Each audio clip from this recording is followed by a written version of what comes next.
Hare Krishna, Krishna Krishna, Hare Hare, Hare Rama, Rama Rama, Hare Hare. Hare Krishna, Krishna Krishna, Hare Hare, Hare Rama, Rama Rama, Hare Hare. Hare Krishna, Krishna Krishna, Hare Hare, Hare Rama, Rama Rama, Hare Hare. Hare Krishna, Krishna Krishna, Hare Hare, Hare Rama, Rama Rama, Hare Hare. Hare Krishna, Krishna Krishna, Hare Hare, Hare Rama, Rama Rama, Hare Hare. Hare Krishna, Krishna Krishna, Hare Hare, Hare Rama, Rama Rama, Hare Hare. Shri Krishna Chaitanya Prabhu Nityananda Shri Advaita Gadadhara Shri Vasahi Gaurav Bhakta Viruta.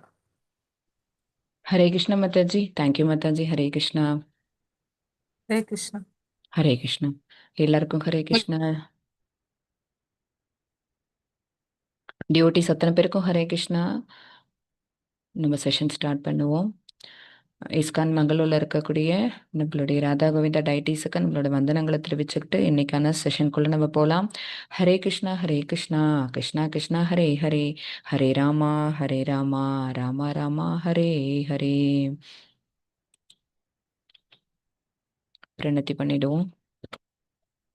ஓம் நமோ பகவதே வாசுதேவாய, ஓம் நமோ பகவதே வாசுதேவாய, ஓம் நமோ பகவதே வாசுதேவாய. ஓம் அஜானதிமிராந்தஸ்ய ஞானாஞ்சனயசலாக்கிய சக்ஷுரோன்மீலிதம் येन तस्मै श्रीगुरवे नमः. श्रीचैतन्यमनोभीष्टं स्थापितं येन भूतले स्वयं रूपा कदा मह्यं ददाति स्वपदान्तिकं. हे कृष्णा करुणा सिन्धो दीनबन्धो जगत्पते, गोपिका गोपिका कान्ता राधा कान्ता नमोस्तुते. तप्त कांचन गौरांगी राधे वृंदावनेश्वरी वृषभानुसुदे देवी प्रणमामि हरिप्रिये. वाञ्छकल्पतरुभ्यश्च कृपा सिन्धुभ्येव च पतितानां पावनेभ्यो वैष्णवेभ्यो नमो नमः. नमो ओं विष्णुपादाय कृष्णप्रेष्ठाय भूतले श्रीमदे भक्तिवेदान्त स्वामिनिधि नामिने.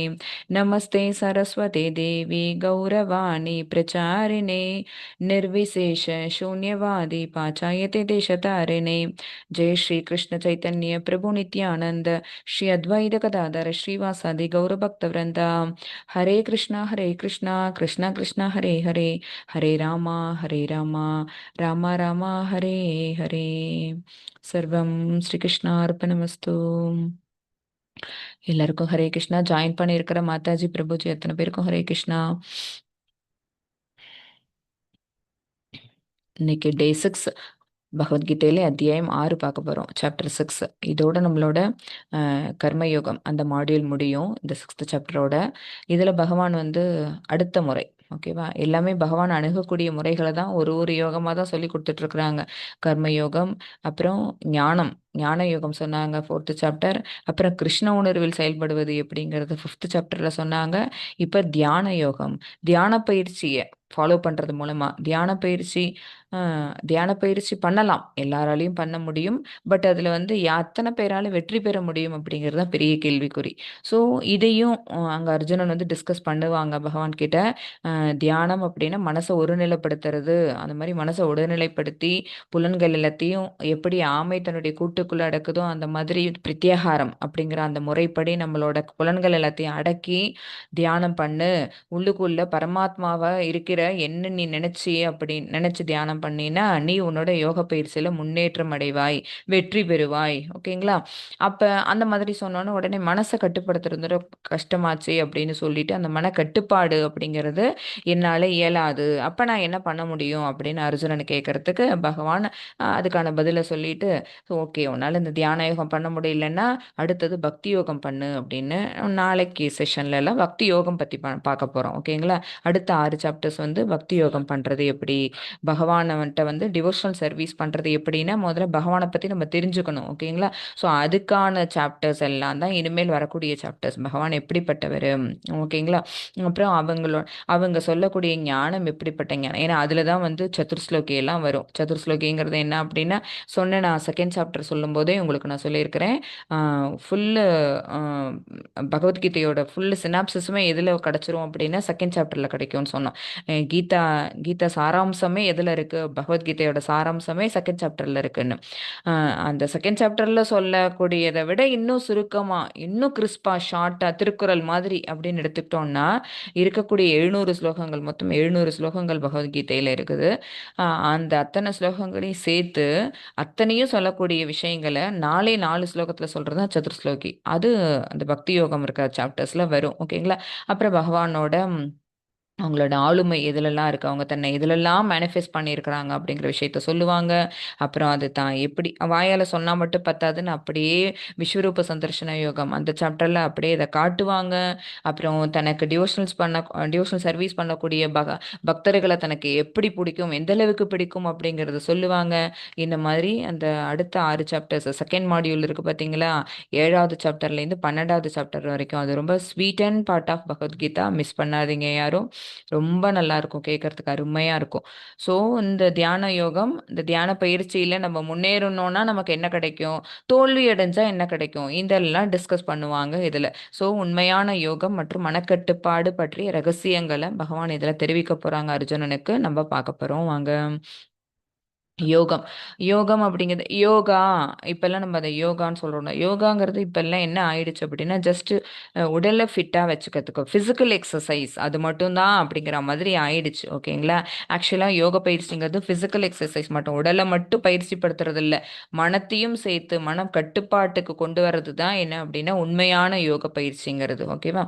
அது மூலமா நம்மளால என்ன செய்ய முடியும்னா பிசிக்கா கூட ஃபிட்டா வச்சுக்கிறதோட இல்லாம மனசையும் கண்ட்ரோல் பண்ண முடியும், மனதுக்குள்ள உரையக்கூடிய இறைவனையும் நம்ம பார்க்க முடியும். ஸோ அந்த தியான பயிற்சி பண்றது மூலமா நம்மளால எதையும் சேர்த்து அட்டைன் பண்ண முடியும் அப்படின்னா பகவானோட இருப்பு. ஓகேங்களா? இறை தேடல் அப்படின்னு சொல்லுவோம்ல, எக்ஸிஸ்டன்ஸ் ஆஃப் பகவான், எங்க இருக்கிறார் எங்க இருக்கிறார் நம்ம தேடுறோம்ல, நமக்குள்ளேயே இருக்கிறாருங்கிற அந்த ஒரு விஷயம் நமக்கு புலப்படும் எப்ப சரியான முறையில் இந்த தியான பயிற்சியை செய்யும் போது. ஓகேவா? தியானம் அப்படிங்கிறது ஒரு யோக பயிற்சி. அந்த யோகம் அப்படிங்கிறது என்னன்னா உடலுக்கும் மனதுக்கும் சேர்ந்து தான் அந்த பயிற்சி. ஆனா இப்ப இல்ல, அந்த காலகட்டத்துல யோகாங்கிறது எதுக்காக வச்சுட்டு இருக்கிறோம், வெறுமனே உடலை பிசிக்கா வந்து ஃபிட்டா வச்சுக்கிறதுக்கு நம்ம வச்சுட்டு இருக்கிறோம். ஓகேங்களா? ஸோ உடல் பயிற்சியா இறை தேடலாம். அந்த யோகம்ங்கிறது என்னங்கிறத பார்ப்போம். நவீன பார்வையில என்ன இருக்கு, யோகம் என்பது வெறும் உடல் ஆரோக்கியத்திற்கான பயிற்சின்னு நம்ம நினைச்சிட்டு இருக்கோம். அது இல்லை. யோகம் என்பது உடல் ஆரோக்கியத்திற்கான பயிற்சி மட்டுமல்ல. யோகம் என்பது இறைவனை தேடுதல். ஓகேங்களா? அதாவது நம்ம இறைவனோடு நினைக்கும் செயல்முறையே உண்மையான யோகம். அது நம்மள என்ன பண்ணுது அப்படின்னா நம்மளையும் பகவானையும் இன்டர் கனெக்ட் பண்ணுது அந்த யோகம் மூலமா. தியானத்துல உட்கார்றேன், மெடிடேஷன் பண்றேன் அப்படின்னு சொல்லுவோம்ல, மெடிடேஷன் பண்ணக்கூடிய குருமார்கள் நமக்கு எப்படி மெடிடேட் பண்ணணும்னு சொல்லி தருவாங்க. அப்படி பண்ணும்போது என்ன சொல்லுவாங்க, கண்ணை இருக்க மூடிக்கணும். ஓகேங்களா? அப்புறம் மூச்சு காட்டுற சரிவர அதை வந்து கரெக்டா அந்த சுவாசத்தை கவனிங்கன்னு சொல்லுவாங்க. அப்புறம் உடல் உறுப்புகள் எல்லாத்தையும் அப்படியே ரொம்ப ரிலாக்ஸ்டா கை எல்லாத்தையும் வச்சுக்க சொல்லுவாங்க. வச்சுட்டு ஒரு விஷயத்து மேலேயே எப்படி தியானம் பண்ண சொல்லுவாங்க. அப்படி தியானம் பண்ணும்போது மனம் ஒருநிலைப்பட்டு போகும். ஓகேங்களா? அந்த எந்த விஷயத்து மேல நம்ம தியானம் பண்றோமோ அது நம்மளுடைய கண்ணுக்கு, உட்கண்ணுக்கு நமக்கு அது நல்ல தெளிவா தெரிய ஆரம்பிக்கும். அதெல்லாம் எப்ப, by practice over the time. ஓகேங்களா? இதுக்கு வந்து நிறைய டைம் எடுக்கும் இந்த ப்ராக்டிஸுக்கு. மெடிடேட் பண்றோம்னு உட்காந்தோம்னா தான் நமக்கு அப்பதான் என்ன வரும், மழை வந்ததோ, அடுப்புல தண்ணி வச்சோமோ, பால் வச்சோமோ, இதெல்லாம் ஞாபகம் வரும். ஓகேங்களா? ஸோ அது வந்து என்ன உண்மையான யோகம் கிடையாது. ஓகேங்களா? ஸோ மனசை கண்ட்ரோல் பண்ணி ஒருநிலைப்படுத்தி அந்த ஆழ்நிலை தியானத்துல போகும்போது உள்ளுக்குள்ள இருக்கக்கூடிய பகவானை நம்ம கண்டோம் அப்படின்னா அதுதான் என்ன, அந்த யோகம் தான் என்ன பண்ணுது, நம்மளையும் இறைவனையும் இணைக்கக்கூடிய ஒரு பிரிட்ஜா இருக்குது. ஓகேங்களா? ஸோ யோக பயிற்சி, யோகம் அப்படிங்கிறது பிசிக்கலா நம்மளை ஸ்ட்ரெங்தன் பண்றது மட்டும் இல்லாம பகவானையும் நம்மளையும் இணைத்து வைக்கக்கூடிய ஒரு பாலமாவும் இருக்குங்கிறத நம்ம புரிஞ்சுக்கணும். Hare Krishna. 6.3 and 4.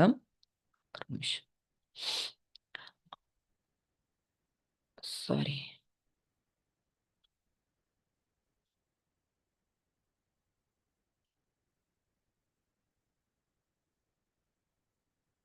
Screen share ஆகுதா?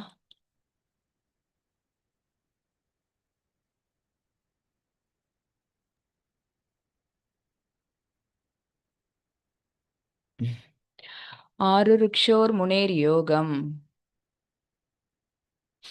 ஆருருக்ஷோர் முனேர் யோகம் கர்ம காரணமுச்யதே யோகாரூடஸ்ய தஸ்யைவ சமஹ காரணமுச்யதே யதா ஹி நேந்திரியார்த்தேஷு ந கர்மஸ்வனுஷ் நனுஷஜ்ஜதே சர்வ சங்கல்ப சந்நியாசி யோகாரூடஸ்ததோ உச்யதே. ரெண்டு ஸ்லோகம் இது வந்து அர்ஜுனன் கேட்குறாங்க. கேட்கறதுக்கு பகவான் கொடுக்குற பதில் இந்த ஸ்லோகம் ரெண்டும். அஷ்டாங்க யோக முறையின் புது மாணவனுக்கு செயலே வழியாக கூறப்படுகிறது. ஓகேவா? நம்ம என்ன செய்யணுமோ இதுதான் உனக்குன்னு விதிக்கப்பட்டிருக்கிற செயல் அப்படின்னா அந்த செயலை நீ விடாம செய், அந்த செயலை நீ தொடர்ந்து செய் அப்படிங்கிறது தான் வந்து என்ன நம்ம பண்ணக்கூடிய இந்த யோக பயிற்சி தியான பயிற்சிங்கிறது வந்து எதுல தொடங்கும் அப்படின்னா அஷ்டாங்க யோக பயிற்சியில தொடங்கும். ஓகேங்களா? மனசை திடம்னு ஒரே நாள்ல நம்மளால கண்ட்ரோல் பண்ணிட்டு அப்படியே உட்காந்துட முடியாது. அதுக்கு உடலை நம்ம தயார்படுத்தணும். அதுக்கு வந்து அஷ்டாங்க யோக பயிற்சின்னு ஒரு முறை உண்டு. அது பின்னாடி பகவான் சொல்லுவாங்க. அந்த யோக முறையில வந்து நீ என்ன செய்யணும் அப்படின்னு சொல்லப்பட்டிருக்குதோ அதை செஞ்சோம்னாலே அதுதான் வழி. ஓகேங்களா? அதுதான் வந்து பகவானை அறியறதுக்கான வழி அப்படிங்கிறது யாருக்கு சொல்லப்படுது? புது மாணவனுக்கு, நியோஃபைட்ஸ். ஓகேங்களா? நம்ம எல்லாம் எதுல இருக்கிறோம் அப்படின்னா ஃபர்ஸ்ட் ஸ்டெப்ல இருக்கிறோம். பகவானை பத்தி தெரிஞ்சுக்கிறதுல நம்ம முதல் படியில நிற்கிறோம். ஓகேங்களா? இதுக்கப்புறம் நம்ம ஏறி போக வேண்டிய படிக்கட்டுகள் நிறைய இருக்குது. அப்ப நமக்கு நம்ம போய் சின்ன கிளாஸ் சேர்றோம், பிரைமரி ஸ்கூல் சேர்றோம். அப்பவே பெரிய பெரிய சென்டென்ஸ் எல்லாம் கொடுத்து படிக்கவா சொல்லுவாங்க? என்ன பண்ணுவாங்க? சின்ன சின்ன வேர்ட்ஸ் முதல்ல எழுத்துக்களை சொல்லி தருவாங்க. அப்புறம் 2 லெட்டர் வேர்ட்ஸ் சொல்லி தருவாங்க, 3 லெட்டர் வேர்ட்ஸ் சொல்லி தருவாங்க. அந்த மாதிரி ஸ்டெப் பை ஸ்டெப்பா அந்த லேர்னிங் ப்ராசஸ் போகுமா? அதே மாதிரி புது மாணவனுக்கு செயலே வழியாக கூறப்படுகிறது. நீ இன்னதை செய் அப்படிங்கிறதே அவங்களுக்கு வழியா கொடுக்கப்படுது. ஆனால் யோகத்தில் முன்னேறியவனுக்கு, இதுவே ஒரு காலேஜ் பிஹெச்டி லெவல்ல இருக்கவங்களுக்கு போய் 2 லெட்டர் வேர்டை படிக்க சொல்லுவோமா, 3 லெட்டர் வேர்டை படிக்க சொல்லுவாங்க. பேராகிராஃபா படிச்சு எழுதக்கூடிய வாயால வாசிக்கக்கூடிய அளவுக்கு திறன் பெற்றவர்களா இருப்பாங்க. அது மாதிரி யோகத்தில் முன்னேறியவனுக்கு ஜட செயல்களை துரத்தலே வழியாக கூறப்படுகின்றது. முதல் ஸ்டெப்ல இருக்கும்போது நீ இந்த வேலையை செய்யக்கூடியவனா, சரி நீ அதை செய் அப்படின்னு சொல்லிட்டு விடுறணும். ஆனா இதுவே இந்த யோக பயிற்சியில் அவங்க முன்னேறிட்டாங்கன்னு வச்சுக்கோங்களேன், இந்த செயலை செய்யறது போதும்னு அவங்கள விட மாட்டாங்க. ஜட செயல்களை துரத்தலே வழியாக கூறப்படுகிறது. இது வரைக்கும் நீ செஞ்சிட்டு இருந்ததெல்லாம் போதும், இப்ப செஞ்சதெல்லாம் உன்னை இங்க கட்டுப்பாட்டுக்குள்ளே வச்சிருந்தது. ஸோ இந்த மெட்டீரியலா நீ பண்ணிக்கிட்டு இருக்கிற இந்த அத்தனை வேலைகளையும் நீ துறந்து விடு. துறந்து விடுன்னா என்ன? பற்றுதலை விட்டு விடுன்னு அர்த்தம். செய்யாமருன்னு சொல்லல, பற்றுதலை விட்டு விடு அப்படிங்கறதான் வழியாக கூறப்படுகிறது.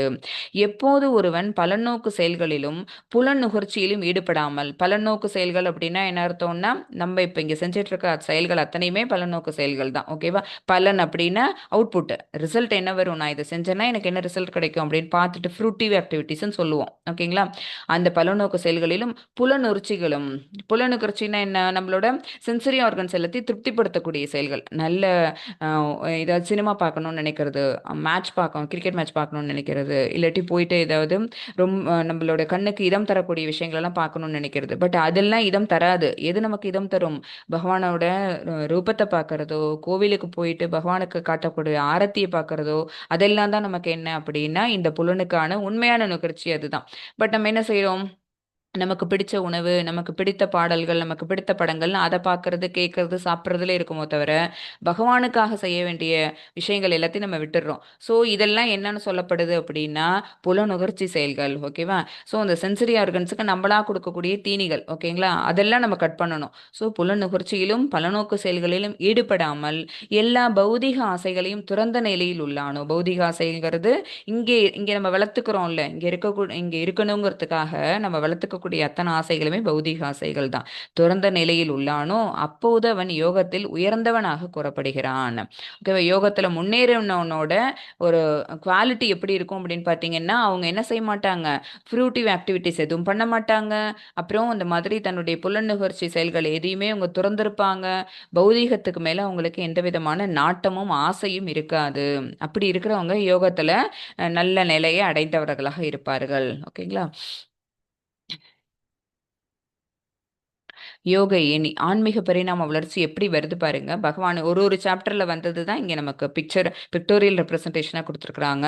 ஃபர்ஸ்ட் கர்மயோகம் பண்ணுன்னு சொன்னாங்க. ஓகேங்களா? கர்மயோகத்திலேயே நமக்கு 2 விதமான கர்மயோகம் பார்த்தோம். ஒன்று காமிய கர்மம், இன்னொன்று நிஷ்காமிய கர்மம். ஓகேவா? பலன் மேல பற்றுதல் வச்சு செய்யறதுங்கிறது காமிய கர்மம். பற்றுதலை பகவான் கிட்ட விட்டுட்டு, அதாவது அவுட்புட் என்ன வந்தாலும் அவர் பார்த்துப்பார் அப்படின்னு விட்டுட்டு நமக்குன்னு விதிக்கப்பட்ட கடமையை நம்ம அந்த கவனத்தோட மட்டும் செஞ்சுட்டு இருக்கிறது நிஷ்காம கர்ம யோகம். ஸோ கர்ம யோகம் இதை செய்யி, ஏதோ அது விதிக்கப்பட்ட கடமை. இதை செய்யாம இருக்கிறது, நான் இதை செய்யாம நான் துறவு போறேன் அப்படின்னு சொல்றது எஸ்கேபிசம். ஓகேங்களா? அதை பகவான் வரவேற்கவே இல்லை. எந்த ஒரு மனிதனுக்கும் எந்த ஒரு ஜீவராசிக்கும் அவனுக்குன்னு விதிக்கப்பட்ட கடமை உண்டு, அதை அவன் செய்தே தீர வேண்டும். ஆஹ் அடுத்தது ஞான யோகம். அடுத்த அடுத்த சாப்டர்ல என்ன சொல்லி கொடுத்தாங்க? ஞான யோகம் சொல்லி கொடுத்தாங்க. ஸோ இந்த கர்ம யோகம் பிளஸ் ஞான யோகம் ரெண்டுத்தையும் நம்ம அப்ளை பண்ணி அடுத்தது நம்ம எங்க போகலாம் அப்படின்னா அஷ்டாங்க யோகம். அஷ்டாங்க யோகம் தான் தியான யோகம். ஓகேங்களா? தியான யோகத்துல முன்னேறணும்னு வச்சுக்கோங்களேன், பகவானை காண முடியும். இதுல தோல்வி அடைந்தாலும் கூட ஒன்றும் பிரச்சனை கிடையாது. அடுத்தது பக்தி யோகம் பண்ணி பகவான் கிட்ட போக முடியும் நம்மளால. ஒரு படிநிலையிலிருந்து அடுத்த நிலைக்கு உயருவதே ஆன்மீக முன்னேற்றம். ஓகேங்களா? நம்ம முதல்ல இங்க கீழ்படியில நின்னோம். பகவத்கீதை ஒரு ஒரு டேவா, டே 1, டே 2, டே 3 சாப்டர் ஒரு ஒரு சாப்டர்ஸா படிக்க படிக்க நமக்கு என்ன இந்த ஞானம் எல்லாம் பகவான் கொடுத்துட்டே இருக்கிறாங்க அர்ஜுன வழியாக. நம்ம இப்ப இந்த ஸ்டேஜ்ல நிக்கிறோம். அஷ்டாங்க யோக பயிற்சி எப்படி பண்றது? ஓகேங்களா? இதை பண்ணியே ஆகணும் கட்டாயம் இல்லை. ஓகேங்களா? இது யாரால பண்ண முடியும்? அந்த தியானத்தை முழு முயற்சியோட தன்னோட மனசை கட்டுப்படுத்தி உடலையும் கட்டுப்படுத்தி புலன்கள் அத்தனையும் கண்ட்ரோலுக்கு கொண்டு வந்து முடியறவங்களால தான் இது பாசிபிள். ஓகேங்களா? அப்படி இல்லை அப்படின்னா அந்த யோகிகள் தோற்று போக கூட வாய்ப்பு இருக்குது. தோற்று போறதுனால கொஞ்சம் கூட அதுல என்ன ஆகாது, குறைவு கிடையாது. அந்த இந்த மாதிரி தியான யுகம் பண்ணி அதுல பகவானை தன்னுடைய மனசுல நிலைநிறுத்த முடியாதவங்க தோற்றுட்டாங்கன்னு சொல்ல வேண்டாம். அவங்க என்ன, அவங்களுக்கு அது வரைக்கும் அவங்க பண்ணினதோட அந்த புண்ணிய பலன் இருக்கு பாத்தீங்களா, அதை எடுத்துக்கிட்டு அவங்க மறுஜென்மாக்கு போவாங்க. ஸோ எங்க விட்டாங்களோ அந்த இடத்துல இருந்து மறுஜென்மால அவங்க திருப்பி ரீஸ்டார்ட் பண்ணுவாங்க. ஜீரோல இருந்து வரணும்னு அவசியம் கிடையாது. எந்த இடத்துல அவங்க தன்னோட தியான பயிற்சியை விட்டாங்களோ, எந்த இடத்துல பகவானை பார்க்கணும் அப்படிங்கிற அந்த செயல்பாடுகளை செஞ்சுட்டு இருந்தாங்களோ, அங்கேருந்தே அவங்க ஸ்டார்ட் பண்ணோம். ஒரு புக்கை படிச்சுட்டு இருக்கிறோம், 3 சாப்டர் படிச்சுட்டோம், நம்ம நடுவில் புக் மார்க் வச்சுட்டு மூடி வச்சுட்டு போயிட்டு ஒரு 4 நாள் கழிச்சு வந்து திறந்து வச்சு பார்த்தோம்னு வச்சுக்கோங்க, அந்த புக் மார்க் இருக்க பேஜ்லேருந்தே நம்ம திருப்பி எகைன் ரீஸ்டார்ட் பண்ணி படிக்க ஆரம்பிப்போம்ல. அதே மாதிரி தான். ஓகேங்களா? நம்மளோட லைஃப்பும் என்ன அப்படின்னு பார்த்தீங்கன்னா இந்த மாதிரி இந்த அஷ்டாங்க யோக பயிற்சி பண்ணி பகவானை நினைக்கணும், தியானம் பண்ணி அவங்கள மனசுல நிலைநிறுத்தணும் அப்படிங்கிறது அவங்க தனக்கு ஈடுபடுத்திக்கிட்ட அந்த செயல். அந்த செயல்ல அவங்க ஜெயிச்சாங்க அப்படின்னா பகவான் கிட்ட போயிடுவாங்க. ஓகேங்களா? வெற்றி பெற்ற யோகி. ஆனா அதுல தோல்வி அடைஞ்சாங்கன்னு வச்சுக்கோங்களேன், அதுல எந்த குறைவும் வராது. மறுஜென்மா அவங்களுக்கு நிச்சயமா நல்ல இடத்துல, நல்ல பண்டிதர்கள் குடும்பத்திலேயோ நல்ல ராஜாவோட குடும்பத்திலேயோ அல்லது கற்றறிந்த பிராமணர்கள் ஃபேமிலிலேயோ அவங்களுக்கு பிறப்புங்கிறது இருக்கும். அங்க போயிட்டு அவங்களுக்கு அந்த பேசிக்கான திங்ஸ் எல்லாமே அவங்களுக்கு சொல்லி கொடுக்கணும் அவசியம் கிடையாது. அந்த பாதியிலேருந்து எங்க விட்டாங்களோ அதுலேருந்து அவங்க ரீஸ்டார்ட் பண்ணுவாங்க. ஹரே கிருஷ்ணா. அஷ்டாங்க யோகம். அஷ்டாங்க அப்படின்னா என்ன அர்த்தம்னா 8 அங்க நிலைகள்னு அர்த்தம். ஓகேவா? 8 நிலைகள். ஒரு தியான பயிற்சியில ஒரு யோகியானவர் அமர்றாரு அப்படின்னா அவர் இந்த இத்தனை விஷயங்களையும் அவர் பார்த்தாகணும். யமா நியமா இது வந்து இதெல்லாம் என்னென்ன அப்படின்னு பார்த்தீங்கன்னா விதிகள். ஓகேங்களா? யமா நியமா அப்படிங்கிறது என்ன அப்படின்னு மொத்தம் 8த்தையும் படிச்சு காமிச்சிடுறேன். யமா நியமா ஆசனா பிராணாயாமா பிரத்யகாரா தாரணா தியானம் சமாதி. ஓகேங்களா? இந்த 8ம் என்ன அப்படின்னா ஒரு ஒரு ஒரு ஒரு விதியை பின்பற்றி தன்னுடைய இருப்பை வந்து அவங்க முன்னேற்றிக்கிட்டே வந்துட்டு ஃபைனலாக சமாதி ஸ்டேஜுக்கு வரும்போது உடல் இருக்கும், உடலுக்குள்ள உயிர் இருக்கும், ஆனா சர்வத்தையும் அடக்கிட்டு அவங்க என்ன பண்ணுவாங்க, உள்ளுக்குள்ள இருக்கிற பகவானை தியானம் பண்ண ஆரம்பிச்சிருப்பாங்க. அவங்களுடைய உள்ளர அகக்கண்ணுங்களுக்கு பகவான் புலப்பட்டிருப்பாரு. ஓகேங்களா? அதுதான் வந்து அந்த அஷ்டாங்க யோக பயிற்சியில அவங்க வெற்றி பெற்றாங்க அப்படிங்கிறதுக்கான விஷயம் எங்க வரும் அப்படின்னா அந்த சமாதி நிலையில. அப்ப இந்த யமா நியமாலாம் என்ன அப்படின்னு பார்த்தீங்கன்னா அவங்க எப்படி உட்காரணும். ஓகேங்களா? அவங்க வந்து எப்படி உட்காரணும் அப்படின்னா தனியான இடத்துல அமரணும். எல்லாரும் இருக்கக்கூடிய இடத்துல அவங்களால தன்னை மனசை கண்ட்ரோல் பண்ண முடியாது. ஓகேங்களா? ஸோ தனியான ஒரு நல்ல இடத்த பார்த்து அவங்க அமரணும். ஓகேங்களா? அது ரொம்ப உயர்ந்ததாவோ தாழ்ந்ததாவோ இல்லாம மேடு பள்ளம் இல்லாத இடமா இல்லாம அந்த யோகா பயிற்சி செய்யறதுக்கு ஏற்ற இடத்த அவங்க பார்த்து ஃபர்ஸ்ட் அவங்க தேர்ந்தெடுக்கணும். அங்க போயிட்டு புல்லு பரப்பிட்டு, ஓகேங்களா, புல்லை பரப்பி விட்டு அது மேல மான் தோலை விரித்து அது மேல மிருதுவான துணியை விரித்து அவங்க அதுல உட்காரணும். சரிங்களா? அது உட்கார்றதுக்கான விதிகள் அது. அப்படி அமர்ந்துட்டாங்கன்னு வச்சுக்கோங்களேன், அந்த ஆசனம் எப்படி போடணும், இப்படி பத்மாசனத்துல உட்காரணும். அவங்களோட முதுகு கழுத்து தலை எல்லாமே நேர்கோட்டில் வர்ற மாதிரி ஸ்ட்ரெயிட்டா உட்காரணும். ஓகேங்களா? அப்படி ஸ்ட்ரெயிட்டா உட்காந்து அவங்களுடைய புருவ மத்தியில அவங்க நிலைநிறுத்தணும். அந்த மூக்கின் நுனிங்கிறது நேராக பார்க்குற மாதிரி அவங்க தன்னோட தலையை வச்சுக்கணும். ஸோ அது வந்து ஆசன பயிற்சி. இதெல்லாம் இன்னும் டீட்டெயிலாக நீங்கள் லெவல் 2ல படிப்பீங்க. ஜஸ்ட் சிம்பிளாக இதை பற்றி உங்களுக்கு எக்ஸ்பிளனேஷன் மட்டும் கொடுக்குறேன். ஸோ யமா நியமாச்சு ஆசனமாச்சு, அதாவது அமரும் நிலை சொல்லியாச்சு. அடுத்தது வந்து இந்த நியமால இன்னொன்று இருக்குது. என்ன அப்படின்னா அவங்க வந்து அப்படி போயிட்டாங்களே அவங்க சாப்பிடாம இருப்பாங்களா மத்ததுன்னு சாப்பிடுவாங்க. ரொம்ப அதிகமா சாப்பிடவும் மாட்டாங்க. ரொம்ப கம்மியாவும் சாப்பிட மாட்டாங்க. மிதமான அளவு உணவு எடுத்துப்பாங்க. அப்புறம் தூக்கம்ங்கிறது ரொம்ப அதிகமாவும் தூங்க மாட்டாங்க. ரொம்ப குறைவாகவும் தூங்க மாட்டாங்க. மிதமான அளவுல. ஓகேங்களா? அவங்களுடைய உடலுக்கு எந்த அளவுக்கு ரெஸ்ட் தேவையோ, அந்த அளவுக்கு மட்டும் அவங்க தூக்கத்த எடுப்பாங்க.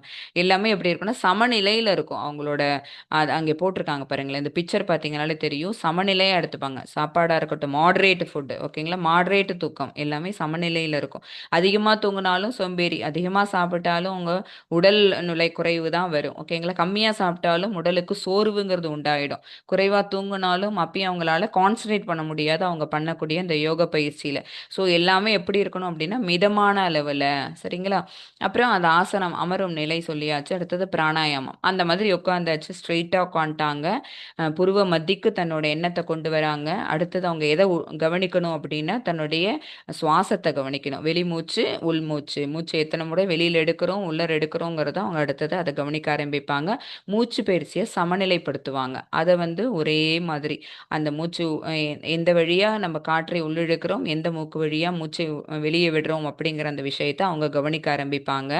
அதை கவனிக்க ஆரம்பிக்கும் போதே அவங்களுக்கு என்ன ஆக ஆரம்பிக்கும், மற்ற புலன்கள் எல்லாமே ஒடுங்க ஆரம்பிச்சு. ஏன்னா அந்த மூச்சு மேல கவனம் இருந்துன்னு வச்சுக்கோங்களேன், கண்ணு, காது, ஓகேங்களா, கைகள், மற்ற எல்லா உறுப்புகளும் எங்க போகும் அப்படின்னா அதை மட்டுமே ஃபோக்கஸ் பண்ண ஆரம்பிக்கும். ஸோ அத்தனை புலன்களும் உள்ளுக்குள்ள ஒடுங்க ஆரம்பிக்கும். பிரத்யாகாரம் பாருங்க, இது ஆமை பிக்சர் போட்டிருக்காங்க. புலன் ஒடுக்கம்.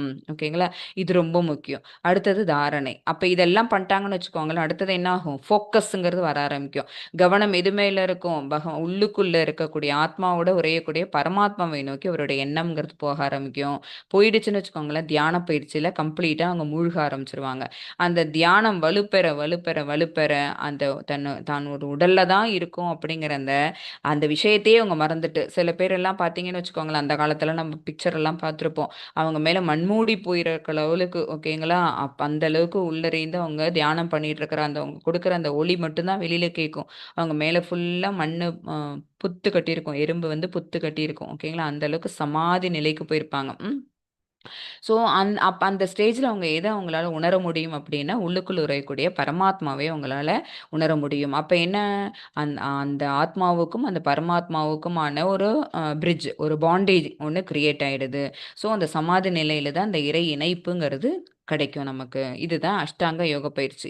இது பண்ண முடியுமா? இப்ப நம்பளால ட்ரை பண்ணி நம்பளால எந்த அளவுக்கு இதுல நம்ம முன்னேற முடியுமோ, அந்த அளவுக்கு முன்னேற முடியும். அப்படி முன்னேற முடியலனாலும் ஒண்ணும் பிரச்சனை இல்லை. பகவான் இதுக்கு சொல்யூஷன் கொடுப்பாங்க. பார்ப்போம். இதற்கு தேவையான தகுதிகள் பாருங்க. தனிமை. முதல்ல தனிமையான இடத்துக்கு. ஏன்னா எல்லாரும் இருக்கக்கூடிய இடத்துல நம்மளுக்கு இது பாசிபிளே கிடையாது.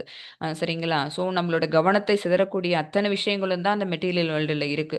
அதுவும் யாராவது ஒருத்தவங்க அந்த மாரி நல்லது செய்யணும்னு நெனச்சு போம்போது, அவங்கள எப்படியாவது நம்ப வந்து அதுலேருந்து கொண்டு வந்துடணும். திருப்பி கால் பிடிச்சு இழுத்து விட்டுறணுங்கிற மாதிரி தான் நம்மள சுத்தி இருக்கவங்க பூரா இருப்போம். ஸோ அதனால தனிமையான இடத்தை நோக்கி அவங்க போகணும். அடுத்தது பிரம்மச்சரியம் ரொம்ப முக்கியம். செலிபசி அவங்க தே ஷுட் ஃபாலோ த செலிபசி ஓகேங்களா? அடுத்தது மிதமான பழக்கங்கள். இதுதான் வந்து அந்த மாடரேட் ஃபுட் அப்புறம் தூக்கம். இது 2ம் ரொம்ப அவசியம். அடுத்தது பயமின்மை, ஃபியர்லெஸ்னஸ். எதுக்கு அவங்க பயப்பட போறாங்க அப்படின்னா, அவங்க தனிமையான இடத்துல இருக்காங்க. அவங்களுக்கு தேவையான அத்தனை விஷயங்களும் அவங்களே தான் செஞ்சுக்கிட்டாகணும். அவங்களுக்கு சாப்பாடு வேணுமா? அவங்களுக்கு தூங்குறதுக்கான இடம் வேணுமா? அவங்க உடுத்தியிருக்கிற ஆடைய வந்து அவங்க துவைச்சு கட்டிக்கணுமா? இது எல்லாத்துக்குமே அவங்களுக்கு என்ன தேவை?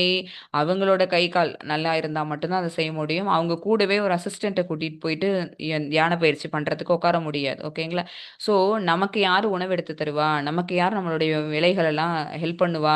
அப்படிங்கிற அந்த பயம் இல்லாம, எதிர்பார்ப்பு இல்லாம இருக்கணும். அதனால தான் அந்த பயமின்மைங்கிற விஷயம் போட்டிருக்கிறாங்க. அப்புறம் இதுல வந்து நம்மளால எந்த அளவுக்கு முன்னேறி போ முடியுமோ போவோம். அதுக்கு மேல பகவான் இருக்கிறாங்க. அவர் விட்ட வழி அப்படின்னுட்டு அந்த ஒரு தைரியமும் கொடுக்கும்.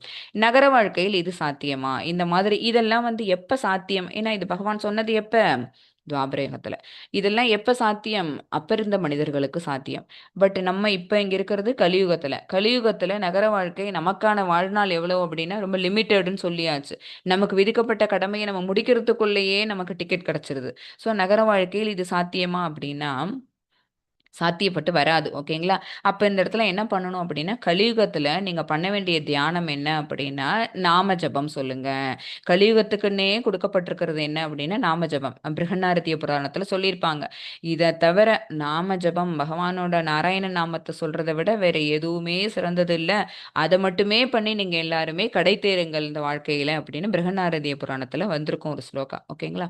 ஸோ 6.33 அண்ட் 34 அர்ஜுன உவாச்ச இது பகவான் இத்தனையும் சொன்னாங்களே அஷ்டாங்க யோக பயிற்சி எத்தனையும் சொன்னோன்னே மனசு அடக்கிறதா மனம் கட்டுப்பாடு கொண்டு வர்றதுங்கிறது ரொம்ப கஷ்டமாச்சே மனம் ஒரு குரங்காச்சே அப்படிங்கிற ஒரு பயம் அர்ஜுனனுக்கு வருது இதை பயிற்சி பண்ண சொன்னா நம்மளால பண்ண முடியாதே அப்படிங்கிற எண்ணம் வந்ததுனால தனக்கு வந்து டவுட்டை கேட்குறாங்க யோகம் யோகஸ்த்வயா प्रोक्त साम्येन मधुसूदन एतस्याहं न पश्यामि चञ्चलत्वा स्थितं स्थिरां चञ्चलं हि मनः कृष्ण प्रमाति बलवदृढं तस्याहं निग्रहं मन्ये வாயோரிவ சுதுஷ்கரம் வாயோரிவ சுதுஷ்கரம் ஓகேங்களா அது நிச்சயமா முடியாதே ரொம்ப கஷ்டமானதாச்சே சஞ்சலம் ஹி மனஹ கிருஷ்ண அப்படின்னா என்ன அர்த்தம் மனம்ங்கிறது வந்து சஞ்சலம் உடையது அதாவது எப்பவுமே வந்து ஒரு அமைதியாவே இருக்காது இங்கேருந்து அங்க தாவும் அங்கேருந்து அங்க தாவும் மாறி மாறி போயிட்டு இருக்கும் அந்த மனசை நான் எப்படி அடக்க முடியும் அது ரொம்ப கஷ்டமானதாச்சே இந்த வேலையை செய்ய சொல்றீங்களே அப்படின்னு அர்ஜுனன் கேட்கிறாங்க அர்ஜுனன் கூறினார் மதுசூதனரே மனம் நிலையற்றதும் அமைதியற்றதுமானதால் நீங்கள் இப்போது கூறிய யோக முறையானது நடைமுறைக்கு ஒத்து வராததாகவும் தாங்க முடியாததுமாக தோன்றுகிறது நமக்கு வந்த இதே டவுட் இது இப்ப நமக்கு பாசிபிளான்னு போன ஸ்லைடில் பார்த்தோமா அது அர்ஜுனன் அப்பவே கேட்டுட்டாங்க மதுசூதனரே மனம் நிலையற்றது மனம் வந்து ஒரு நிலையில இருக்காது மாறிக்கிட்டே இருக்கும் சுவிட்ச் ஓவர் ஆகிட்டே இருக்கும் ஒரு செகண்டுக்கு ஃப்ராக்ஷன் ஆஃப் செகண்டுக்கு ஒரு டைம் அது சுவிட்ச் ஓவர் ஆகிட்டே இருக்கும் அப்புறம் அமைதியற்றது ஓகேங்களா அது அமைதியை நம்மளால தெளிந்த நீரோடை மாதிரி நம்மளோட மனசை கொண்டு வர முடியுமா கொண்டு வர முடியும் அதுக்கு ரொம்ப பிரயாசம் பண்ணணும் நீங்கள் இப்போது கூறிய யோக முறையானது நடைமுறைக்கு ஒத்து வராததாகவும் தாங்க முடியாததாகவும் தோன்றுகின்றது கிருஷ்ணா மனம் அமைதியற்றதும் குழப்பம் நிறைந்ததும் அடங்காததும் சக்தி மிகுந்ததும் ஆயிற்றே நம்ம மனசை அடக்கணும்னு நினைச்சா கூட அது அடங்காது ஓகேங்களா அது மிகவும் சக்தி வாய்ந்தது வீசும் காற்றை அடக்குவதை விட மனதை அடக்குவது கடினமாக எனக்கு தோன்றுகிறது வீசும் காற்று அதாவது ஒரு ரூம்குள்ள ஒரு கேண்டில் வச்சிருக்கிறோம் ஒரு லைட் ஒன்று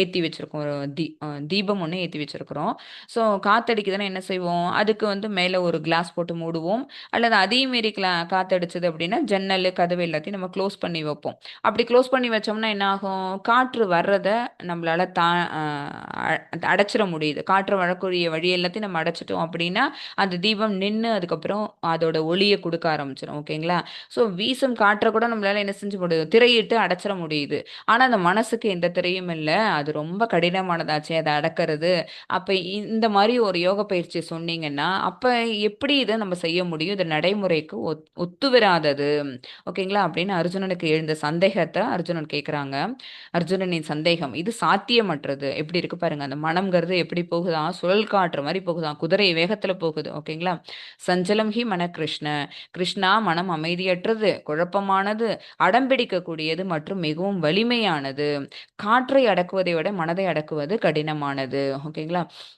என்ன என்னெல்லாம் சொல்லி கொடுத்தாலும் கூட அதாவது எத்தனை ஞானம் தெரிஞ்சாலும் கூட சம்டைம்ஸ் வந்து குருமார்களே என்ன ஆவாங்க அப்படின்னா மனசை வந்து அதோட அதோட மனம் அந்த குழப்பக்கூடிய அந்த வலிமையினால தன்னை மறந்து நிலை தடுமாறி போயிடுவாங்க ஓகேங்களா விஸ்வாமித்திரர் எவ்வளவு பெரிய சத்திரியனா இருந்து அப்புறம் வந்து பிரம்மரிஷி பட்டணம் வாங்கணும் அப்படிங்கிறதுக்காகவே அவர் வந்து என்ன பண்ணாரு அப்படின்னா துறவரம் மேற்கொள்ளுவாரு துறவரம் மேற்கொண்டு அவ்வளோ கடுமையான பயிற்சிகள் தியான யோக பயிற்சிகள்லாம் அத்தனையும் பண்ணுவார் ஓகேங்களா பண்ணிட்டு ஒரு ஒரு முறையும் அவர் வந்து பிரம்மாவால் அவர் வந்து வரம் அளிக்கப்படும் போதெல்லாம் அந்த வரம் வந்து எதால தீந்து போயிடும் எதால அந்த வரம் அந்த கிடைச்ச அந்த வரம் கூட அவருக்கு வந்து சாபமா மாறிடும்னா எப்படி நடக்கும் அப்படின்னா அவருடைய கோபம் அந்த மனசை கண்ட்ரோல் பண்ண முடியாம அவர் விடுற கோபத்தினாலையும் ஓகேங்களா அப்புறம் மேனகை மேலப்பட்ட ஆசையினாலேயும் அவர் அவ்வளோ நாள் தன்னுடைய புலன்களை அடக்கி மனசை அடக்கி அவர் பண்ணின தியானம் அது மூலமா அவருக்கு கைவரப்பட்ட அத்தனை சக்திகள் அத்தனையும் அவர் விரயம் பண்ணிடுவார் என்ன காரணம் மேனகையை கண்ணை திறந்து பார்த்ததுனால அந்த மேனகையோட அழகுல மயங்கி அவர் என்ன பண்ணிடுறாரு அத்தனையும் விரயம் பண்ணிடுறாரு அவ்வளோ எஃபோர்ட் போட்டு சேர்த்து வச்ச அத்தனை விஷயங்களும் மேனகை மேல அவர் வச்ச அந்த ஆசையின் காரணமா அவருக்கு போயிடுது ஓகேங்களா அவ்வளோ பெரிய சத்திரியன் அப்புறம் அத்தனை பெரிய ஞானி அவரால் மனசை கண்ட்ரோல் பண்ண முடியும் முடியாம. இதுவே ஹரிதாஸ் தாக்கூர் அவங்க வந்து ஹரிதாஸ் தாக்கூர் அவங்க ஒரு கோஸ்வாமி. அவங்க வந்து ஒரு நாளைக்கு 3,00,000 முறை நாமஜபம் பண்ணுவாங்க. ஓகேங்களா? 3,00,000 முறை சைத்தன்ய மகாபிரபுவோட அந்த பீரியட்ல இருந்தவங்க. ஸோ அவங்க அந்த 3,00,000 முறை நாமஜபம் பண்ற வரைக்கும் அவங்க சாப்பிட மாட்டாங்க, தூங்க மாட்டாங்க. நம்ம எல்லாம் ஒரு நாளைக்கு 16 முறைங்கிறது நமக்கு பிரிஸ்கிரைப் பண்ணப்பட்டது. ஓகேங்களா? முதல்லலாம் 64 முறை இருந்தது. அப்புறம் அது பிரபுபாதா அவங்களால ஒரு நாளைக்கு 16 மாலைகள் செய்யறது அப்படிங்கிறது அவங்களால அந்த சட்டம் அப்படிங்கிறது கொண்டு வரப்பட்டது. ஆனா அவங்க வந்து ஒரு நாளைக்கு 3,00,000 முறை நாமஜபம் பண்ணுவாங்க. பண்ணி முடிக்கிற வரைக்கும் அவங்க சாப்பிட மாட்டாங்க, தூங்க மாட்டாங்க. ஓகேங்களா? அப்படி அவங்க பண்றவங்கள வந்து மயக்கிறதுக்கு ஒரு ப்ராஸ்டியூட் வந்து டெய்லி வருவாங்க. இவரு வந்து முடிச்சுட்டு வரேன், அத முடிச்சுட்டு வரேன். இவருக்கு எங்க முடிக்கிறது? இவரு முடிச்சா அடுத்த நெக்ஸ்ட் டேவே வந்துரும். இந்த 3 லேக்ஸ் டைம்ஸ்ங்கிறது எவ்வளோ பெரிய விஷயம் பாருங்க. ஸோ இவர டெய்லி வந்து அந்த ப்ராஸ்டியூட்ட வெயிட் பண்ணி பார்ப்பாங்க. பட் இவரு என்ன பண்ண மாட்டாரு, கொஞ்சம் கூட அந்த பெண்ண திரும்பி பார்க்க மாட்டாரு. அப்ப மனசு எவ்வளோ வலிமையா இருக்கு. அவர் தியான பயிற்சி பண்ணாரா? தவம் பண்ணாரா? எதுவுமே பண்ணல. அவர் பண்ணுன தவம் என்ன? அவர் பண்ணுன தியானம் என்ன? பிசிக்கலா எதுவும் பண்ணல. தன்னை வருத்திக்கவே இல்ல. நிம்மதியா உட்காந்து ஒரு துளசி மாலையில பகவானோட நாமத்தை சொல்லிட்டு இருந்தாரு. அது எவ்வளவு பெரிய ஜப யாகம் அப்படிங்கிறது தெரிஞ்சுக்கணுங்கிறதுனால தான் நான் விஸ்வாமித்திரரையும் சொல்றேன், ஹரிதாஸ் தாக்கூரையும் சொல்றேன். ஓகேங்களா? ஸோ அப்ப என்ன ஆகுது, அந்த அந்த பிராஸ்டியூட் அந்த அழகியால அவரை மயக்கவே முடியல. அதோட கூட அவங்க இதுக்கு அடிமையாய் போயிடுறாங்க. அவங்களும் நாமஜபம் பண்ண ஆரம்பிச்சிடுறாங்க. ஓகேங்களா? அப்ப நாமஜபத்தின் வலிமை எவ்வளோன்னு பாருங்க. அப்ப நம்மள மனச கண்ட்ரோல்டா இருந்து நம்ம இந்த யாகத்தை நம்ம பண்ணணும்னா கூட நம்மளால என்ன பண்ண முடியும், வெற்றி பெற முடியும். அர்ஜுனனுக்கு வந்த இந்த சந்தேகம், கலியுகத்துல இருக்கக்கூடிய அத்தனை மக்களும் எப்படி இந்த தியானம் பண்ணி மனசை கண்ட்ரோல் பண்ணுவாங்க, மனசை கண்ட்ரோல் பண்றதுங்கிறது கஷ்டமாச்சே அப்படின்னு கேட்டதுக்கு பகவான் கொடுக்க போற பதில் என்ன அப்படின்னா, நீ என்னை நினை. ஓகேங்களா? பக்தி யோகம் பண்ணி நீ என்ன நினை, என்னோட நாமத்தை சொல்லு. அதுவும் ஒரு யோக பயிற்சி தான், அதுவும் ஒரு தியான பயிற்சி தான், அதுவும் ஒரு யாகம் தான். ஓகேங்களா? அதை பண்றது மூலமா என்ன பண்ண முடியும், மனசை கண்ட்ரோலுக்கு கொண்டு வர முடியும். ஸோ ரெண்டு பேரோட கதையும் நீங்க வந்து இந்த கம்பேர் பண்ணி பார்த்துக்கலாம். ஸோ மனம் அமைதியற்றது, குழப்பமானது, அடம்பிடிக்கக்கூடியது மற்றும் வலிமையானது. ஸோ இப்படி இருக்க மனசை வச்சுட்டு நான் எப்படி இந்த தியான பயிற்சி மேற்கொள்ள முடியும்னு அர்ஜுனனோட டவுட். பகவானோட பதில் 6.35 ஸ்ரீ பகவானுவாச்ச அசம்சய மகாபாகோ மனோதுர்நிகிரகம் சலம் அபியாசைன து கௌந்தேய வைராகேன ச கிருஹ்யதே. ரெண்டு வழி சொல்றாங்க, அபியாசம் வைராகியம் ரெண்டு வழி சொல்றாங்க. பகவான் ஸ்ரீ கிருஷ்ணர் கூறினார், பலம் பொருந்திய புயங்களையுடைய குந்தியின் மகனே மகாபாகோ. மகாபாகோன்னா யாருன்னா அர்ஜுனன். அதுக்கு மீனிங் என்னன்னு பார்த்தீங்கன்னா பலம் பொருந்திய புஜங்கள். ஓகேங்களா? தோள்கள். ஓகேங்களா? புஜங்களை உடைய குந்தியின் மகனே, அமைதியற்ற மனதை அடக்குவது சந்தேகமின்றி மிகவும் கடினமே. ஒத்துக்கிறாங்க பகவான. அமைதியற்ற மனம் வந்து அமைதியற்றது, அது அப்படியே இங்கேருந்து இங்கே சுச்சோராய் போயிட்டே தான் இருக்கும். ஸோ அதை அடக்கி அதோட வழிக்கு கொண்டு வரதுங்கிறது வந்து சந்தேகமின்றி மிகவும் கடினமே. ஆனால் தகுந்த பயிற்சியினாலும் பற்றின்மையாலும் அது சாத்தியமாகும். தகுந்த பயிற்சி வேணும். ஓகேங்களா? ஒரு விஷயம் எடுத்த உடனே இது நமக்கு வந்து சொல்லி தந்த உடனே அது நமக்கு கஷ்டமா தெரியும். ஏ, நம்மளால இதை செய்ய முடியல, எப்படி நம்மளோட சீனியர் இதை பண்றாங்க அப்படின்னு நம்ம யோசிச்சோன்னு வச்சுக்கோங்களேன். அந்த சீனியர் வந்து அதுலேயே அவங்க வந்து கெட் யூஸ் ஆயிருப்பாங்க, பல முறை செஞ்சு செஞ்சு செஞ்சு செஞ்சு. So practice makes a man perfect, அதுதான். ஸோ தகுந்த பயிற்சி இருந்ததுன்னா நம்மளுக்கு அது கைவரப்பெறும். இன்னொன்று பற்றின்மை. ஓகேங்களா? எது மேல பற்றின்மை, மற்ற நம்மளை எதெல்லாம் கட்டி இழுக்குதோ அது மேல நம்ம பிரியம் வைக்கக்கூடாது. ஓகேங்களா? அப்படி இருந்தோம் அப்படின்னா நிச்சயமா என்ன ஆகும், மனசை நம்மளால கண்ட்ரோல் பண்ண முடியும். ஓகேங்களா? இந்த பயிற்சியும் பற்றின்மையும் வந்து ரொம்ப நாளா பண்ணிட்டு இருக்கிற அந்த அஹ், பெரிய அவங்களுக்கு மட்டும்தான் வருமா, முதல் ஸ்டெப்லேயே இருக்கக்கூடியவங்களுக்கு வராதா அப்படின்னா அவங்களுக்கும் வரும். ஒரு குருவுக்கே வராத ஒரு விஷயம் வந்து சீடனுக்கு கிடைச்சது. ஓகேங்களா? அதுக்கு ஒரு நான் கதை சொல்றேன், குட்டியோண்டு கதை. ஒரு குரு ஒரு சீடன் 2 பேரும் வந்து குரு நிறைய பாடங்கள் சொல்லி கொடுத்துட்ருக்கிறாரு. அதை கேட்டுக்கிட்டே சீடன் கூடவே நடந்து வந்துட்டுருக்குறாங்க. அந்த நேரத்தில் குருவுக்கு வந்து நடுவில் நடந்து நடந்து அவங்களுக்கு இளைப்பாற வேண்டிய அவசியம் வந்ததுனால ஒரு மரத்துக்கு அடியில் கிடைக்கக்கூடிய நிழல்ல அவங்களுக்கு ஆசனம் ரெடி பண்ணி அதில் உட்காத்தி வைக்கிறாங்க. அந்த சீடன் உட்காத்தி வைக்கிறான். அந்த குருவை அங்கே ரெஸ்ட் எடுக்க சொல்லிட்டு அவனை போய் தண்ணி அங்கே பக்கத்தில் இருந்த நீர்நிலையிலேருந்து தண்ணி கொண்டு வந்து தரான். அதை தங்கியிருந்த மரத்துக்கு மேலேயே பழங்கள் பழுத்திருந்தது, அத பிரிச்சு அத கிளீன் பண்ணி அத குருவுக்கு குடுக்குறோம். ஏன்னா குருவ நம்ம எப்படி எடுத்துக்கணும்? அவங்க ஆன்மீக குரு. நமக்கு வந்து நம்மையும், பகவானையும் இணைக்கக்கூடிய பாலமா இருக்கிறது ஆன்மீக குரு தான். அவங்க இல்லாம அ நம்ப வந்து எங்க முடியாது அப்படின்னா, பகவான் கிட்ட முடியாது. அந்த குரு தான் நம்மள அங்க கொண்டு போய் சேர்க்கிறாரு. ஓகேங்களா? ஸோ அந்த குருவ வந்து அவங்க வந்து அவ்வளோ பணிவன்போட அவங்க நடத்துறாங்க. அந்த சீடன். ஸோ அதெல்லாம் முடியுது. ரெஸ்ட் எடுக்குறாங்க. அப்போ அந்த சீடனும் சாப்பிட்டுட்டு ரெஸ்ட் எடுத்துட்டு 2 பேருமா என்ன செய்றாங்க, அந்த ஆற்றை கடக்கிறதுக்கு ஆற்றங்கரைக்கு வராங்க. ஆற்றுல வந்து ரொம்ப தண்ணி வேகமா ஓடுது. நெறைய தண்ணி ஓடுது. இறங்கி நடந்து தான் போயாகணும். அதுக்கு பாலம் எல்லாம் கிடையாது. தண்ணிய கிராஸ் பண்ணி நடந்து தான் அந்த கரைக்கு உங்களால செல்ல முடியும். சென்றே ஆக வேண்டும். அந்த ஒரு கட்டாயம் வேற இருக்கு. இல்லாட்டி தண்ணி குறைஞ்சு விட்டு கூட போலான்னு அவங்க வெயிட் பண்ண முடியாது. அவங்க ஆத்தை கடந்தே ஆகணும். அந்த நேரத்துல இன்னொரு ஒரு பெண் இளம் பெண், திருமணம் ஆகாத ஒரு பெண். அவளும் வந்து நிக்கிறா. அவளுக்கு அவ்வளோ தண்ணி போறத பார்த்தோனே அவளுக்கு பயமா இருக்கு. பயந்தோனே அவ வந்து கேட்கிறா, குரு கிட்ட, "என்ன வந்து நீங்க பிடிச்சுக்கிறீங்களா? நானும் இந்த தண்ணிய இப்ப கடந்தாகணும். என்ன இங்க பிடிச்சுக்கிறீங்களா?" அப்படின்னு. உடனே குரு சொல்றாரு, "ஆஹா! நான் வந்து பிரம்மச்சரியம் கடைபிடிக்கிறேன். நான் வந்து ஒரு பெண்ண தொடுறதா? அதெல்லாம் என்னால முடியாது." அப்படின்னு சொன்ன உடனே சீடன் என்ன சொல்றான், "நான் பிடிச்சுக்கிறேன்." அப்படின்னு சொல்லிட்டு அந்த பெண்ண கைய பிடிச்சுக்கிறான். கொஞ்சம் தூரம் நடக்குறாங்க. ஆற்று கரையோரமா போகும்போது, ரொம்ப ஆழத்துக்கு போறதுக்கு முன்னாடி வரைக்கும் நடந்து கிராஸ் பண்ண முடியுது. நடு ஆறு போகும்போது ரொம்ப ஆழமா இருக்குதா, அப்ப சீடனோட கழுத்து வரைக்குமே தண்ணி வந்துருது. அந்த பெண் விட்டா தண்ணிக்குள்ளேயே மூழ்கிடுவாங்க போல இருக்கு அவங்களோட ஹைட்டுக்கு. ஸோ அவங்க என்ன செய்றான் சீடன், அந்த பெண்ண தூக்கி தன்னோட தோள் மேல வச்சுக்கிறான். ஓகேங்களா? அந்த பெண் இல்லாட்டி தண்ணியோட மூழ்கி போயிட்டான்னா, அந்த ஒரு உயிர் போனதுக்கு காரணம் நம்மள ஆயிடுவோமே, அந்த பாவம் வந்து சேர்ந்துருமேன்னு, அந்த பெண்ணை தூக்கி தோள் மேல வச்சுக்கிறாங்க. வச்சுட்டு அந்த தண்ணிய கிராஸ் பண்றாங்க. கிராஸ் பண்ணி ஆத்துக்கு அந்த பக்கம் வந்தாச்சு. அந்த கரையில வந்தவுடனே இந்த பெண்ண இறக்கி விட்டாச்சு. அந்த பெண் நன்றி சொல்லிட்டு அவ போயிடுறா. குருவும், சிஷ்யனும் மறுபடியும் அந்த பக்கம் நடந்து போயிட்டுருக்காங்க. போயிட்டுருக்கும்போது, அ சிஷ்யன் வந்து வேற ஏதோ சில கொஸ்டின்ஸ், டவுட்ஸ் எல்லாம் கேட்டுட்டு இருக்கிறாங்க. அப்ப அ சீட் அ குருவுக்கு சீடன் வந்து கேட்டுட்டு இருக்காங்க. குருவுக்கு வந்து அப்ப சரியான முறையில பதிலளிக்க முடியல. அ இவங்க கேட்கறது ஒரு கேள்வியா இருக்கு. அதுக்கு குரு வேற மாதிரியான பதில சொல்லிட்டு இருக்கிறாங்க. சீடனுக்கு சந்தேகம் வருது. குருவே, நான் கேட்கறதுல வந்து உங்களுக்கு இஷ்டம் எதுவும் இல்லையா? நான் இப்ப பேசக்கூடாதுன்னு நினைக்கிறீங்களா? நான் வந்து உங்களோட அமைதிய குலைக்கிற அளவுக்கு நான் ஏதாவது பேசிட்டு இருக்கேனா? ஏன் நான் கேட்கறதுக்கு சரியான பதில் உங்கள்ட்டேருந்து நீங்க குடுக்க மாட்டேங்கிறீங்க? இல்ல களைப்பா இருக்கீங்களா?" அப்படின்னு அப்பயும் பணிவோட தான் கேட்கறான். அப்ப வந்து குரு கேட்கிறாரு, "இல்ல, இல்ல. நான் வந்து நீ செய்த செயல நான் யோசிச்சுட்டு வரேன். நீ இத்தன கேள்விலாம் என்ன கேட்கிறியே! இவ்வளோ ஞானம் பெறணும் அப்படின்னு என்ட்ட நினைச்சுட்டு கேட்டுட்டு வரியே! இதுல முதல் இந்த குரு, சீடன் இந்த ரிலேஷன்ஷிப்புக்குள்ள ஃபர்ஸ்ட்டு நம்ம பார்க்க வேண்டியது என்ன அப்படின்னா, அந்த செலிபசி. அதாவது இந்த பிரம்மச்சரியம். மற்றொரு பெண்ணை நம்ம கண்ணால கூட பார்க்கக்கூடாது. நீ கையால வேற தொட்ட. தொட்டதோட இல்லாம தோள் மேல வேற தூக்கி வச்சுட்டு வந்த. நான் அதையே தான் யோசிச்சுட்டு வந்தேன்.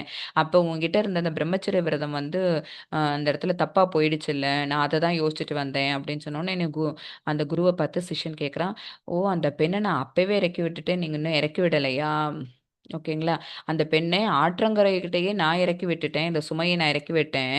ஆனா, நீங்க இன்னமும் அதுலேருந்து எவ்வளவோ தூரம் நடந்து வந்துட்டாங்க. நீங்க இன்னுமா அந்த பெண்ணை சுமந்துகிட்டு இருக்கிறீங்க அப்படின்னு. அப்ப இதுலேருந்து என்ன நமக்கு தெரியுது? சுமத்தல் கையால சுமக்கிறது பிசிக்கலா அப்படிங்கிறது, அந்த நேரத்திலேயே இது போயிடுது. எது நம்மள தொடர்ந்து அந்த பற்றுதல் அப்படிங்கிறது எது நம்ம தொடர்ந்து வந்துட்டே இருக்குது.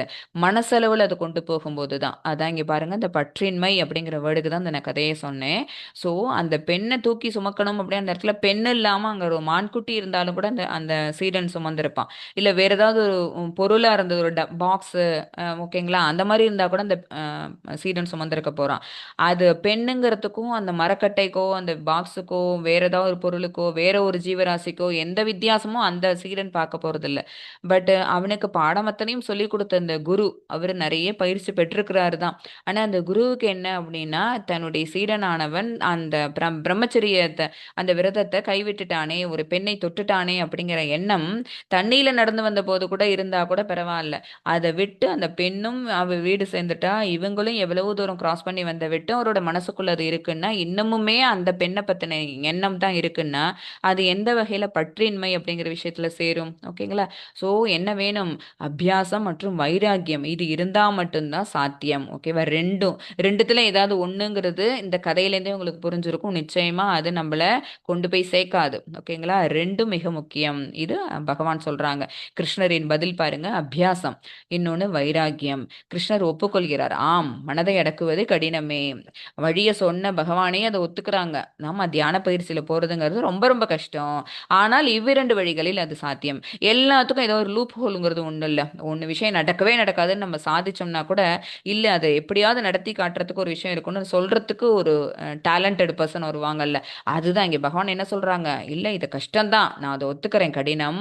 ஆனாலும் இந்த ரெண்டு வழிகளில் இதை சாத்தியப்படும். ஒன்னு பிராக்டிஸ், இன்னொன்னு பற்றின்மை, டிட்டாச்மெண்ட். ஓகேங்களா?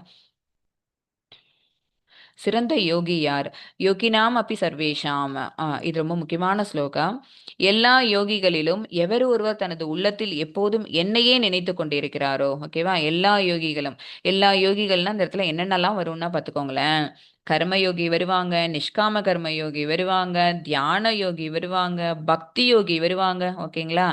எத்தனை யோகி வந்தாலும் எவர் ஒருவர் தனது உள்ளத்தில் எப்போதும் என்னையே நினைத்து கொண்டிருக்கிறாரோ, ஓகேவா? எதை செஞ்சாலும் என்னையே நினைத்து கொண்டிருக்கிறாரோ, என்னையேனா கிருஷ்ணரையே. ஓகேங்களா? அவரே சிறந்த யோகி. பக்தி யோகமே யோக ஏனியின் உச்சம். ஓகேவா?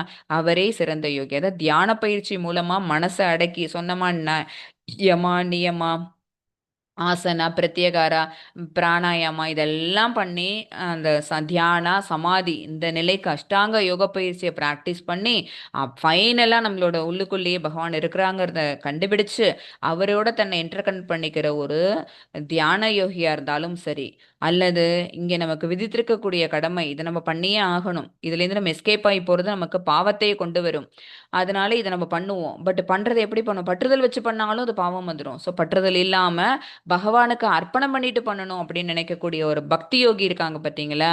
அவங்களா இருந்தாலும் அவங்களோட மனசுல யார் இருக்கணும்? பகவான் இருக்கணும். ஸோ கிருஷ்ணரை நினைச்சுக்கிட்டு அவங்க ஒரு காரியத்தை செய்றாங்க அப்படின்னா அவரே சிறந்த யோகி. அப்ப பக்தி யோகமே இருக்கக்கூடிய அத்தனை யோகத்திலும் எது ஏனியோட உச்சம் எது அப்படின்னா பக்தி யோகமே அதன் உச்சம். கலியுகத்திற்கான தீர்வு.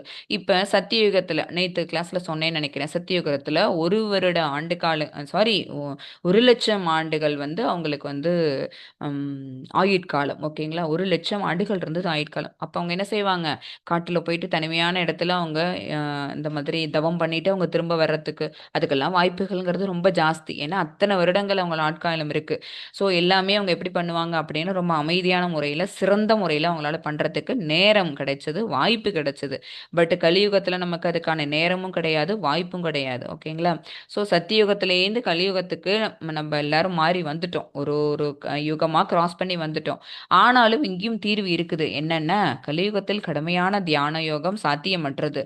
பிருகன்னாரதிய புராணத்துல ஹரேர் நாம ஏவ கேவலம், இதுதான் அந்த ஸ்லோகம் சொன்னேன்ல.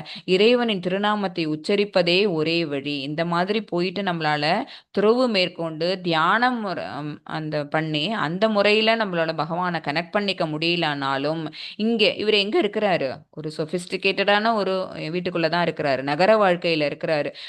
அவரு பண்ணிட்டு இருக்கிற அவரோட ட்ரெஸ் எல்லாமே பாருங்க எப்படி இருக்கும் அப்படின்னா இந்த மெட்டீரியல் வேர்ல்டுக்கு தேவையான அத்தனை விஷயங்களை தான் அவங்க பண்ணிட்டு இருக்கிறாங்க. ஆனா அவங்களோட ஆன்மாவுக்கு தேவையான விஷயம் அவங்களோட கையில இருக்கு பாருங்க. சரிங்களா? ஸோ இதெல்லாம் எதுக்கு? இந்த அவுட்ஃபிட்டோ இருக்கிற இடமோ இதெல்லாம் எதுக்கு அப்படின்னா இந்த உலகத்துல அவங்க வாழறதுக்கு அவங்க சில செயல்களை செஞ்சுதான் ஆகணும். விதிக்கப்பட்ட கடமை அவங்க பண்ணிதான் ஆகணும். அதுல எஸ்கேப் ஆக முடியாது. அப்ப ஆத்மாவை சுத்தப்படுத்துறதுக்கான வழி என்ன? அதை பார்க்கணும்ல. இந்த மாதிரி துறவு போக முடியாது அப்படிங்கும்போது அவங்க பண்ணக்கூடிய தவம் என்னவா இருக்கும் அப்படின்னா இந்த ஜபம் தான். ஓகேவா? நாம ஜபம். ஹரே ராமன்னா ஹரியோட நாமம். அது ஒன்னே வழி அப்படின்னு நாரதிய புராணத்துல சொல்லப்பட்டிருக்கு. ஹரே கிருஷ்ண மகாமந்திரம். ஹரே கிருஷ்ண கிருஷ்ண கிருஷ்ண ஹரே ஹரே, ஹரே ராம ராம ராம ஹரே ஹரே. இது மனதை தூய்மைப்படுத்தும் மந்திரம். தூய்மைப்படுத்துறதுனா என்ன அப்படின்னா பௌதிக கலங்கங்கள் அத்தனையும் நம்மள்ட்டேருந்து போயிடும். ஓகேவா? அதாவது பற்றின்மை வளர்க்கும். பௌதிக கலங்கம்னா அது என்ன அழுக்கா மாத்தாச்சு அப்படின்னா அது எதுவும் கிடையாது. அது மேல நம்ம வச்சிருக்கக்கூடிய ஓவர் ஆசை தான். ஓகேங்களா? அந்த ஆசையை கொஞ்சம் கொஞ்சமா நம்ம குறைச்சிடுவோம். ஓகேங்களா? அதுதான் பற்றின்மையை அதிகப்படுத்திப்போம். அப்ப நம்மளோட மனசு என்ன ஆகும்? தூய்மையாகும். தூய்மைப்படுத்தக்கூடிய மந்திரம் இதுதான். ஜபம் செய்வது எப்படி? முதலில் பஞ்சதத்துவ மந்திரத்தை சொல்லவும்.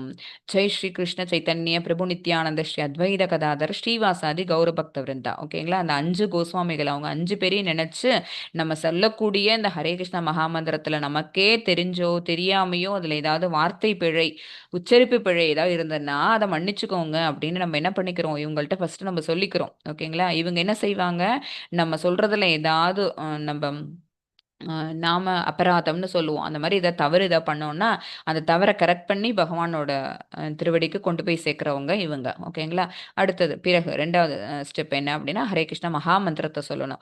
மூன்றாவது என்ன அப்படின்னா உங்கள் குரலை நீங்களே கேட்கும் வகையில் தெளிவாக உச்சரிக்கவும். ஓகேவா, ஜெபம் பண்ணும்போது இன்னைக்கு வாசிச்ச மாதாஜி ரொம்ப அழகா அந்த ஜெபம் பண்ணாங்க. டெய்லியுமே நம்ம கிளாஸ்ல நாம ஜெபம் பண்றவங்க வந்து அந்த மாதாஜி தெளிவா ஒரு ஒரு வார்த்தையும் ஸ்பஷ்டமா நமக்கு புரியுற மாதிரி, அது கத்தி சொல்லணும் அவசியம் கிடையாது, அடுத்தவங்களுக்கு சொல்லணும் மேல கீழ் வீட்டுக்காரங்களா கேட்கணுங்கிற அவசியம் கிடையாது. நம்ம அப்புறம் மெதுவா மனசுக்குள்ள சொல்லவும் கூடாது, நம்மளோட காதுக்கு கேட்கும் வகையில். ஏன்னா மனசுக்குள்ள சொல்றேன்னு சொல்லிட்டு என்ன ஆகும் அப்படின்னா தூக்கத்தை வரவழைத்து விடும். ஓகேங்களா, ஸோ தூங்கி போயிட்டோம்னா அப்புறம் நாமஜபத்தை யார் பண்ணுவா.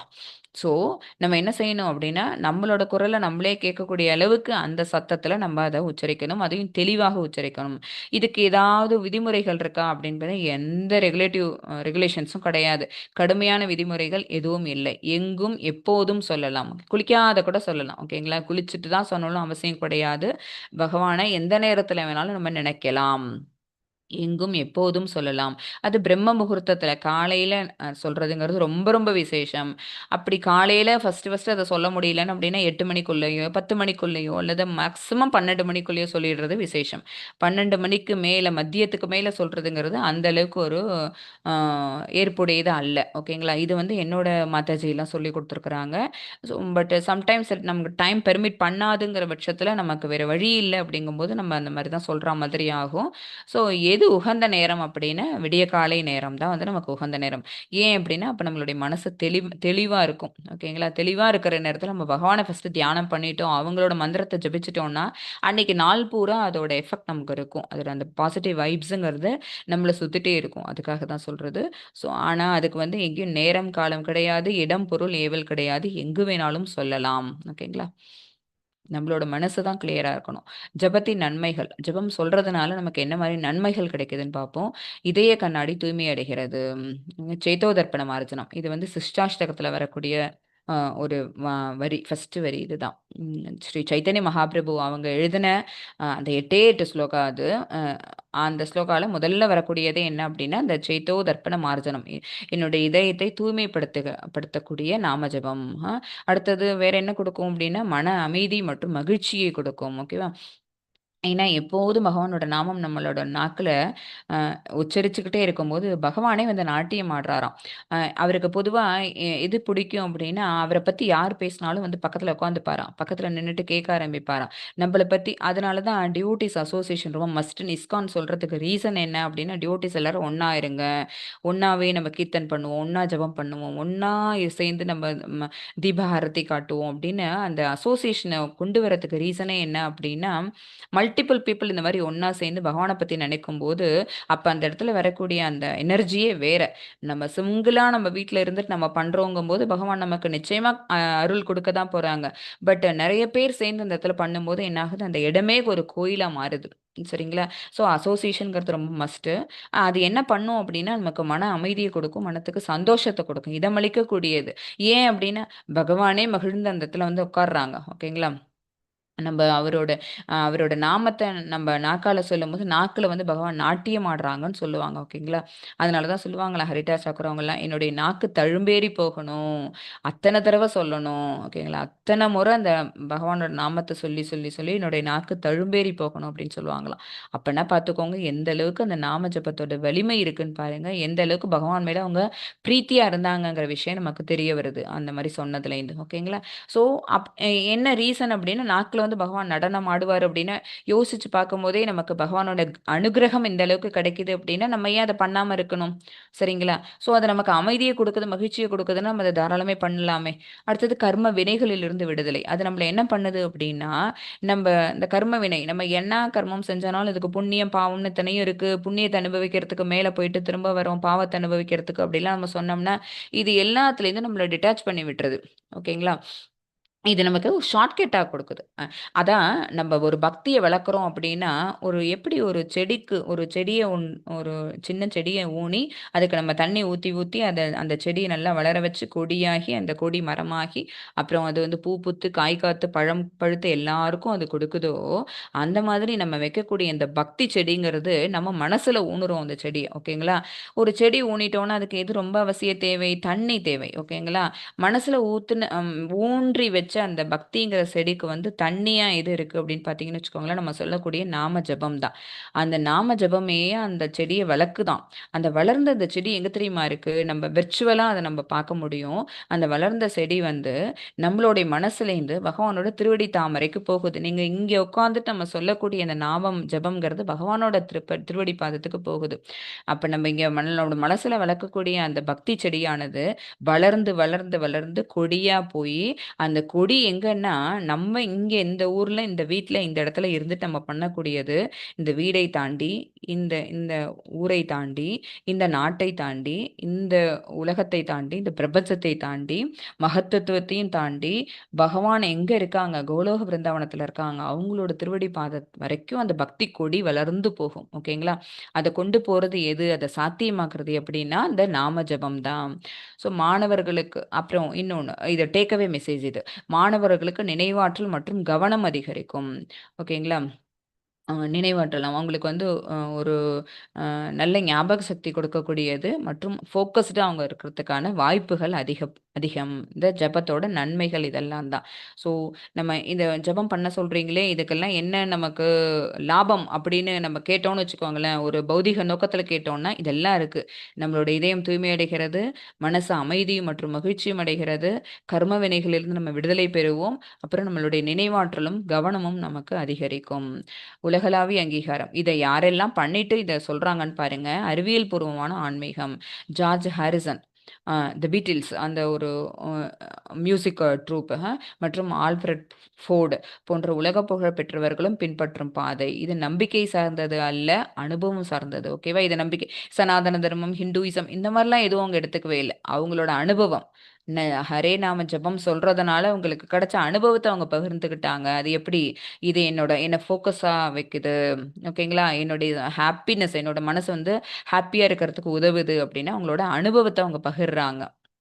இது வந்து இது சான்ஸ்கிரிட்ல இருக்கு, இது தமிழ்ல இருக்கு, இது சனாதன தர்மத்தை சேர்ந்தது, இது ஹிந்துஸ் மட்டும் ஃபாலோ பண்ணணும். இதெல்லாம் இல்லாம இதையும் தாண்டி நம்பிக்கையை தாண்டி எதை கொண்டு வருது?